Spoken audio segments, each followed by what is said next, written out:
This movie is awesome. What's up and welcome back. I'm John Stark from MacTheMovieGuy.com. And I just watched, to celebrate its 30th anniversary, for the first time, I watched On Deadly Ground, a Steven Seagal film. I love how it says that too. Like, it's just like, and you're like, wait, he directed On Deadly Ground? He was a director? I did not. Excuse me? I've seen Seagal before and some stuff. He's never been my favorite actor. So I've never felt the need to like go in and close some of those gaps in Seagal's career. Basically, I think Under Siege and Executive Decision, like the Under Siege films and I think that's my Seagal range. And now I can add On Deadly Ground to that. And I'm so glad I can. I watched this with audio description. This is one of the most homoerotic films. He talks, like, there's a scene where he's like going to fight this guy through like a slap fight, and he talks about this dude's balls so much. He's like, what about your balls, huh? And I'm just like, what are you doing, Seagal? What is happening in this movie? And I love the line, for $350,000 I'd fuck anything once. And I was like, is he trying to tell us something? Are we not picking up on something in the 90s? Of course, now he's like, I don't know, doesn't he work for Putin or something? Doesn't he live in Russia? But I think in the 90s, this was like his wink wink nudge nudge to the LGBTQ community, like, I'm one of you. I just am not allowed to say it because I'm an action star. So I'm gonna make this weird film about when you think about Seagal and the fact that he was like, he's very much like punch kick, explode things, kill people type movie. Like, it's kind of dumb action movies. This movie's about like climate change. He's fighting an oil company. He's saving the Inuit populations. Like, what is even happening in this movie? Michael Caine is in this? Joan Chen? I literally can't. With this, Billy Bob Thornton, by the way. But to be fair, Billy Bob Thornton before Sling Blade was in a lot of things. Sling Blade was the thing that changed his career. But it is kind of funny to look back on it and be like, wow, Michael Caine, Joan Chen, Billy Bob Thornton. What the? It just... But then you watch the movie and it is so weird. It is so weird. It deals with like sort of oil drilling and how the roughnecks have to face off against the native crowd. I guess if Steven Seagal is of that. He's fighting against the oil company, and he has this really long speech at the end where he sort of justifies all of the killing and destruction that he had to do by talking about like our children's future. It's long. He prophesizes for like a long time about climate change in 1994. It's like this dude saw Free Willy and was like, I got you. Hold my beer. Because his target demo are likely the same people he just killed off. Like, he's more likely to have his target demo be like roughnecks, like men who like men movies. But there's a little bit of like a homoerotic nature to this film. He's very sort of like suggestive in some of the scenes, and there's also the ways that Seagal talks to somebody, like he can't really quite tell if he's gonna fight them or fuck them. Yeah, I think we have to talk about this now. You hear what I'm saying? It's like, what are you doing? Just the way that he acts, you know what I'm saying? He just, so, um, I don't even know what Seagal's stance is on LGBT. I'm assuming it's not, like, not good. I heard he's one of the few people that they've ever mentioned was a nightmare host of SNL. Like Lauren, one of the few people Lauren has ever regretted having on the show. I heard about Juliana Margulies' experience auditioning, and that sort of during the Me Too movement, she shared her experience and called him out. So I am so flummoxed by this because this is like not what I was expecting. I was expecting just a shitty action movie, just like punch kick, bam, wow, Shazam, wow, like that kind of thing, just explosions. And then I didn't know Michael Caine was going to be in this. And Michael Caine will do anything for money, apparently. He just needs to buy homes. There's that famous quote where somebody asked him about Jaws: The Revenge, which is like of you would think like all the Jaws sequels are critically panned, but Jaws: The Revenge takes it to like a new level. And somebody asked him about it once, and they were like, "Have you ever seen Jaws: The Revenge?" And his answer was no, but I have seen the lovely beach home that the film bought, or something like that. So basically, Michael Caine's like, I will whore myself for money.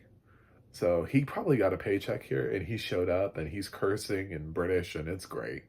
Like, Michael Caine is giving the kind of Michael Caine performance this film requires. Um, to be the villain, like, he sort of is facing off against Seagal here. Although, I really like stunt actors are facing off against Seagal because Caine doesn't have the background in martial arts that Seagal has. So this is a weird film, man. I'm saying like watch it, like definitely get up in that. Get all of if you don't like Steven Seagal, I'm not saying this is like great in terms of like what do I want to say, like Godfather, like I'm having a hard time. Does this go between Godfather and Shawshank? Like, but I had so much fun watching this weird action movie, and then at the end getting like a 5-minute speech on global warming.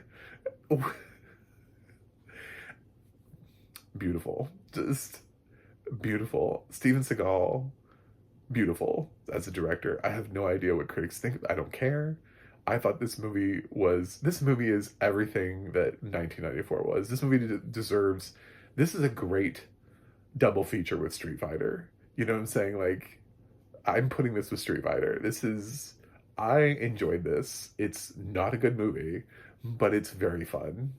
And, not even for the reasons you would think, because there are better action movies. But I was laughing at so much bad dialogue and random choices in acting.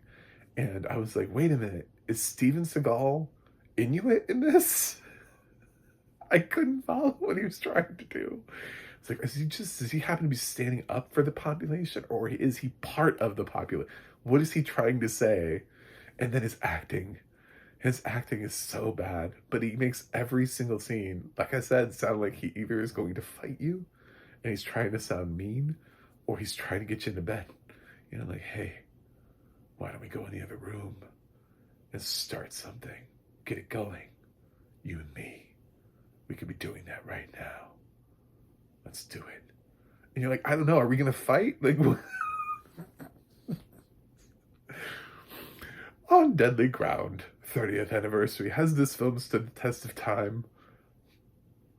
Only to Steven Seagal fans. I don't think to anyone else this film has. There might be like a couple people my age range who are like, I watched this with my dad and I have great memories of this. It's like, do you? Have you seen this movie in 30 years? Because I don't think this movie holds up. I have a feeling, I just have a feeling this film does not hold up the way that you think it does. I think there are probably better Seagal films, you know. They're like, certainly, and while I wouldn't call it a great film, Executive Decision as a movie, even though he's in it for 5 minutes, is a better movie, like cohesively from start to finish. And it's been a long time since I've seen either of the Under Siege movies. So, and I've only seen them once, so I'm having a hard time. I think Executive Decision is the one I've seen most recent, and yeah, I don't know what happened to him after a while. Like, where his film career, I think he just started making a whole bunch of straight to video movies, and I stopped paying attention. So, like, what Fire Down Below, I think, is maybe like the last thing I can think of that he was in, and then after that, I'm just like, straight to video? Question mark. Anyway, wow. Thanks. This was a great experience. I highly recommend it for anyone. Um, great, great fun, great fun. But where do I grade it? I don't know, man. Um, and it's not good, but I had fun with it. So at the same time, there's shitty movies out there that I have no fun with. So I'm just gonna throw it down the middle. I'm just gonna throw this sword right down the middle. I don't know that if I haven't seen it enough to give it any sort of like cult status. Although this is the kind of movie that if more people wanted to watch it, I would totally be down for it. Like if I just had film watchings and people were like, "Oh, do you want to watch On Deadly Ground?" I'd be like, "Yes, I do. Let's do it. Let's get it. I want to get up in that movie. I want to start a GoFundMe for Steven Seagal. Give him $350,000 and get him a honey badger. Be like, you know what to do." You said you do anything once. Um, wow. I'll give it a C. That's probably generous. I don't think it's a C, but I'm factoring in the fact that I was laughing and having a lot of fun throughout this movie. And I'm having fun doing this review of it. This is, but like, if you came for this movie for action, I don't know that this film satisfies that. If you came to this movie because you are, in the right wing of things nowadays, I want to remind you that for the last 5 minutes of the movie, he will educate you on climate change. He gives a long speech on desecrating natural resources. It's really long. So it's the kind of thing where you're like, I think Steven Seagal appeals to the right, and it's like, but does he? Have they seen the end to this movie, or do they just stop it at a certain point? Because he's basically saying no to non-renewable energy sources in 1994. So, brilliant. Mr. Seagal, you should direct more movies. I would watch. That's the thing. I think that's the brilliant thing is he has to. Did he write this? I should have checked. He has to direct and star. I think that's where you get it, because too many other directors are going to use him straight up as an action star, and it's just going to be whatever. But if he can get his own views and opinions, it's really entertaining. Thank you for watching. Thanks for subscribing, and I'll see you guys on the other side.